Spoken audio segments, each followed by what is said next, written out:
ಲೋಕಸಭಾ ಕ್ಷೇತ್ರದ ನನ್ನ ಪ್ರೀತಿಯ ಮತ ಬಾಂಧವರಿಗೆ ನನ್ನ ನಮಸ್ಕಾರಗಳು.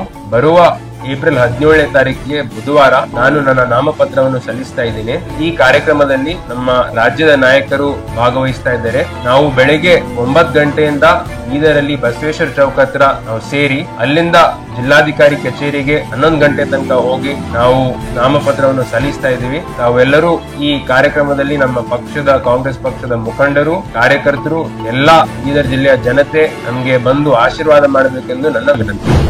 ಈಶ್ವರ್ ಖಂಡ್ರೆ ಮಾತನಾಡುತ್ತಿದ್ದೇನೆ. ಆತ್ಮೀಯ ಬಂಧುಗಳೇ, ಯುವ ಶಕ್ತಿ ಅಣುಶಕ್ತಿ ಇದ್ದ ಹಾಗೆ ಯುವಕರು ರಾಜಕೀಯದಲ್ಲಿ ಬರಬೇಕು, ಅವರಲ್ಲಿ ದೂರದರ್ಶಿತ್ವ ಇರಬೇಕು. ಈ ಹಿನ್ನೆಲೆಯಲ್ಲಿ ಬೀದರ್ ಲೋಕಸಭಾ ಕ್ಷೇತ್ರದಿಂದ ಇವತ್ತು ಒಬ್ಬ 26 ವರ್ಷದ ಯುವಕ ಕಾನೂನು ಪದವೀಧರ ಸಾಗರ್ ಖಂಡ್ರೆಗೆ ಕಾಂಗ್ರೆಸ್ ಪಕ್ಷದ ವತಿಯಿಂದ ಅಭ್ಯರ್ಥಿಯಾಗಿ ಚುನಾವಣಾ ಕಣದಲ್ಲಿ ನಿಲ್ಲಿಸಲಾಗಿದೆ.